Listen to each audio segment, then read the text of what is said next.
Hello everyone, this is Alex Smith. Welcome to knowledge the ambition. स्वागत है आपका knowledge the ambition के session में।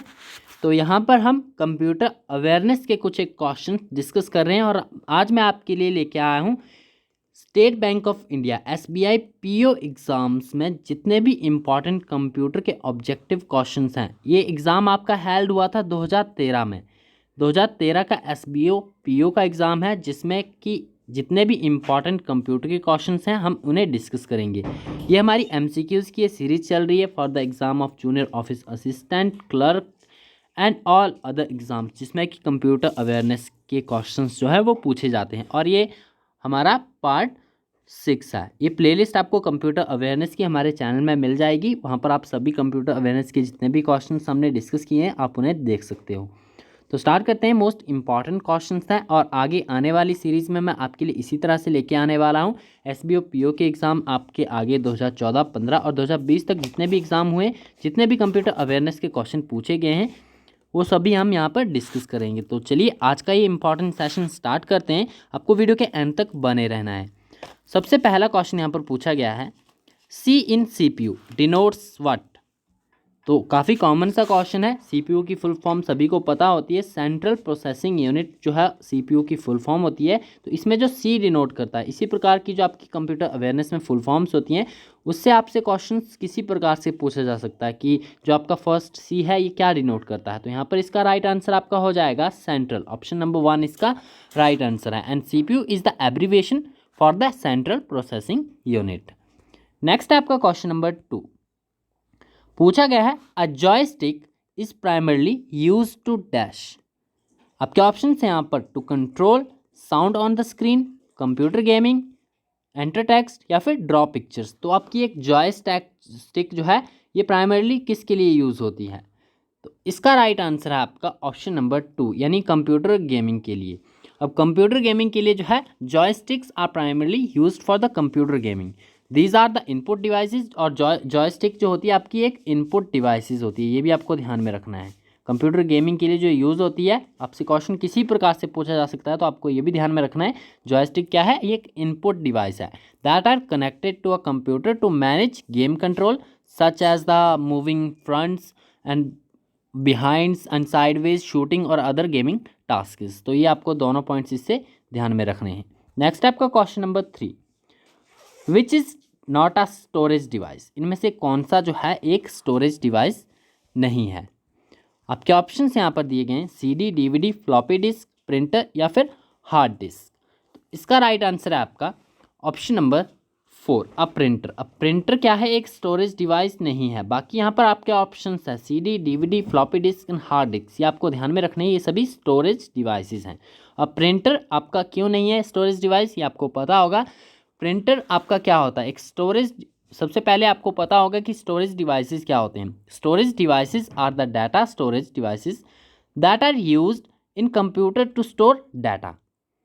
जैसे कि आपका यहाँ पर CD, DVD, फ्लॉपी डिस्क और हार्ड डिस्क दिया हुआ है, तो इन सभी में these are the types of storage devices but printers are the output devices. सबसे पहले आपको ये पॉइंट ध्यान में रखना है, प्रिंटर क्या है, आपका एक आउटपुट डिवाइस है and use to prepare permanent output on paper. जो आपका आउटपुट होता है कंप्यूटर द्वारा वो आपका पेपर पर जो है परमानेंटली आउटपुट करने के लिए यूज़ होता है। तो ये एक स्टोरेज डिवाइस नहीं है। नेक्स्ट है question number 4, which of the following usage a handheld operating system, sorry hand held operating system, a super computer, personal computer, main frame, a PDA। तो इसका राइट आंसर आपका ऑप्शन नंबर 5 है अ PDA। PDA की full form क्या है यहाँ पर मैं आपको बताता हूँ। सबसे पहले आप क्वेश्चन को समझिए कि पूछा गया है कि which of the following uses a handheld operating system. तो इसका राइट आंसर आपका ऑप्शन नंबर 5 है PDA, a handheld operating system also known as the mobile operating system. अब आपको ये ध्यान में रखना है, एक हैंडल्ड ऑपरेटिंग सिस्टम जो होता है उसे मोबाइल ऑपरेटिंग सिस्टम भी कहा जाता है। और इसके अलावा it is an operating system that operates on smartphones, tablets and PDA। अब PDA आपका क्या होता है, PDA होता है आपका personal digital assistant. Personal digital assistant कहलाते हैं। जैसे कि आपके आजकल के स्मार्टफोन्स, साथ ही में आपके जो टैबलेट्स होते हैं तो वो आपके पर्सनल डिजिटल असिस्टेंट में भी आते हैं, और अदर डिजिटल मोबाइल डिवाइसेस भी होते हैं, उनमें जो होता है आपका मोबाइल ऑपरेटिंग सिस्टम यूज़ होता है, जिसे कि हैंड हेल्ड ऑपरेटिंग सिस्टम भी कहा जाता है। तो ऑप्शन नंबर 5 इसका राइट आंसर है। Next question number 5, to display the contents of a folder in Windows Explorer you should dash, click on it, collapse it, name it, give a password और rename it.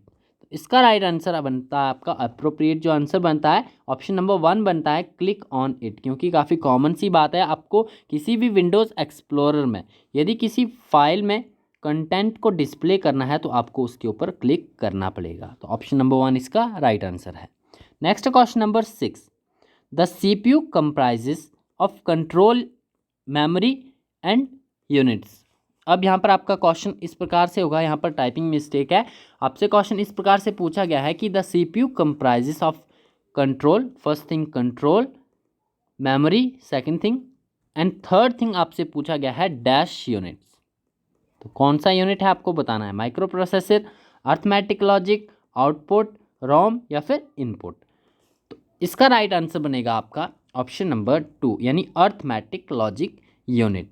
अब ये क्यों है, क्योंकि आपको CPU के components पता होगी, यदि आपने CPU के टॉपिक को अच्छे से पढ़ा होगा तो आपको पता होगा CPU comprises of control unit, सबसे पहले इसमें कंट्रोल यूनिट होता है, सेकंड थिंग आपका मेमोरी, सेकंड थिंग आती है मेमोरी, एंड थर्ड थिंग आती है आपकी अर्थमेटिक लॉजिक यूनिट। तो ये आपको ध्यान में रखना है, और ये सभी डिटेल्स आपको ध्यान में रखनी है, क्वेश्चन आपसे एग्जाम में किसी प्रकार पूछा जा सकता है।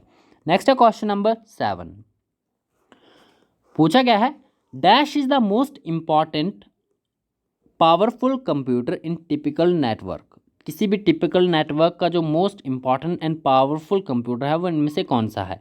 आपका ऑप्शन यहाँ पर राइट आंसर दिया गया है नेटवर्क सर्वर। अब नेटवर्क सर्वर क्यों ये सबसे पावरफुल और इम्पॉर्टेंट होता है ये आपको पता होना चाहिए। इसका राइट आंसर आपका बनेगा यहाँ पर option number 3। And network servers होते क्या हैं आपके। अब network server is a computer, एक टाइप का एक कंप्यूटर होता है जो कि प्रोवाइड करता है आपका वेरियस शेयर्ड रिसोर्सेज को प्रोवाइड करता है, किसे, वर्क स्टेशंस को, जो आपके वर्क स्टेशन होते हैं उन्हें वेरियस रिसोर्सेज ये प्रोवाइड करता है, and other servers, and they are built with more powerful components than individual work station. तो जो आपके इंडिविजुअल वर्क स्टेशंस होते हैं वो उससे काफ़ी पावरफुल कंपोनेंट्स के साथ बना होता है एक नेटवर्क सर्वर। तो मोस्ट इंपॉर्टेंट पावरफुल कंप्यूटर कौन सा हुआ यहाँ पर, नेटवर्क सर्वर हुआ। तो ऑप्शन 3 इसका राइट आंसर है। नेक्स्ट आपका क्वेश्चन नंबर 8, पूछा गया है a dash operating on a web page opens another document when clicked dash. Question number 8 है आपका, इसका राइट आंसर आपका ऑप्शन नंबर 3 हाइपरलिंक। ये आपको डेफिनेशन कंप्लीट करनी है। इसका राइट आंसर ऑप्शन नंबर 3 है a hyperlink appearing on the web page opens another document when clicked. तो ये आपको ध्यान में रखना है। नेक्स्ट है क्वेश्चन नंबर 9, पूछा गया है which of the following refers to the rectangular area for displaying information and running programs. आपके ऑप्शन हैं यहाँ पर desktop, dialog box, menu, window या फिर आइकन। तो इसका राइट आंसर बनेगा आपका ऑप्शन नंबर 4 विंडो। अब आपसे क्वेश्चन यहाँ पर इसी प्रकार से पूछा गया है कि which of the following refers to rectangular area for displaying information and running programs. तो ये आपका विंडो में होता है। विंडो में आपने खासकर ध्यान दिया होगा कि विंडो में हम क्या कर सकते हैं, विंडोज़ को हम मैक्सिमाइज एंड मिनिमाइज कर सकते हैं। तो इसमें जो है आपका ईच प्रोग्राम जो डिस्प्ले करता है इन्फॉर्मेशन को in one or more windows in a rectangular areas on the screen that display information from a running program. तो ये आपको ध्यान में रखना, ऑप्शन नंबर 4 इसका राइट आंसर होगा।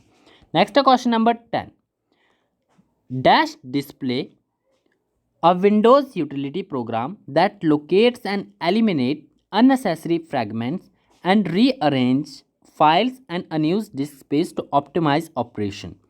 तो इसका राइट आंसर होगा आपका ऑप्शन नंबर 3। आई थिंक इस क्वेश्चन को हम पहले की सीरीज में भी डिस्कस कर चुके हैं, डिस्क डी फ्रैगमेंटर।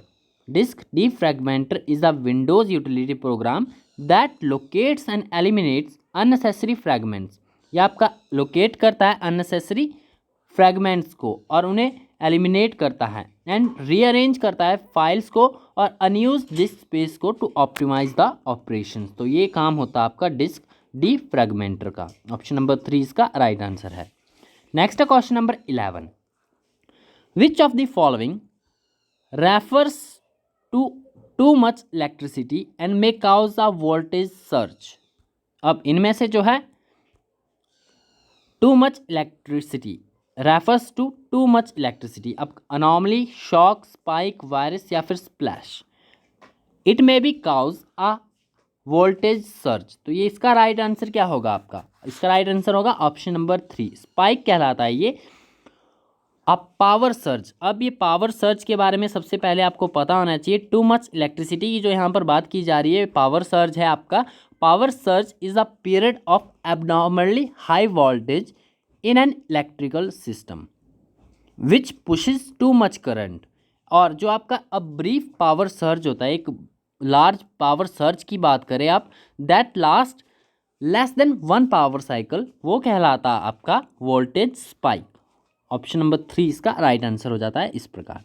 नेक्स्ट है question number 12, the software that is use to create text based documents are referred to as dash. तो ऐसा सॉफ्टवेयर जो कि यूज होता है टेक्स्ट बेस्ड डॉक्यूमेंट्स को क्रिएट करने के लिए, उसे क्या कहा जाता है? DBMS, suites, spreadsheets, presentation software या फिर वर्ड प्रोसेसर। तो इसका राइट आंसर आपका बनेगा ऑप्शन नंबर 5, वर्ड प्रोसेसर वो कहलाते हैं सॉफ्टवेयर जो कि यूज़ होते हैं टेक्स्ट बेस्ड डॉक्यूमेंट्स को क्रिएट करने के लिए। ऑप्शन नंबर 5 इसका राइट आंसर है। और अब वर्ड प्रोसेसर की डेफिनेशन ही यही है, a word processor is a software application that is use to produce, edit and format mainly text documents such as letters, memos, reports, labels etcetera. तो इसका राइट आंसर आपका ऑप्शन नंबर 5 हो जाएगा। Next आपका question number 13, पूछा गया a device convert human understandable data and programs into a form that the computer can process. अब आपसे क्वेश्चन इसी प्रकार से यहाँ पर होगा, डैश डिवाइस, आपको यहाँ पर स्टेटमेंट कंप्लीट करनी है। Dash device convert human understandable data and programs into a form that the computer process. जब एक कंप्यूटर प्रोसेस करेगा तो वो हमेशा ह्यूमन कमांड्स के ऊपर ही प्रोसेस करेगा। तो आपको उन डिवाइसेस का यहाँ पर नाम बताना है, कौन से ये डिवाइसेस आपके ऑप्शन थे, printing, output, solid state monitor या फिर इनपुट। तो ह्यूमंस जो कंप्यूटर में डाटा इनपुट करेंगे उसी के अकॉर्डिंग कंप्यूटर जो है वो प्रोसेस करते हैं। तो इसका राइट आंसर आपका ऑप्शन नंबर 5 हो जाएगा। Input devices convert human understandable data and programs into a form that the computer can process. तो ऑप्शन नंबर 5 इसका राइट आंसर हो जाएगा। तो ये थे हमारे आज की कुछ इंपॉर्टेंट क्वेश्चंस जो कि हमने लिए थे SBI PO एग्ज़ाम जो कि हुआ था आपका 2013 में। ये क्वेश्चन डिस्कस करने का मेरा एक ही मकसद है ताकि मोस्ट इंपॉर्टेंट जो क्वेश्चन प्रीवियस ईयर एग्जाम से पूछे गए, और यहाँ पर हम किसी एक एग्ज़ाम को टारगेट नहीं करेंगे कि किसी एक एग्ज़ाम में आए हुए क्वेश्चंस को डिस्कस करेंगे, वेरियस एग्जाम्स देखेंगे आने वाली सीरीज़ में।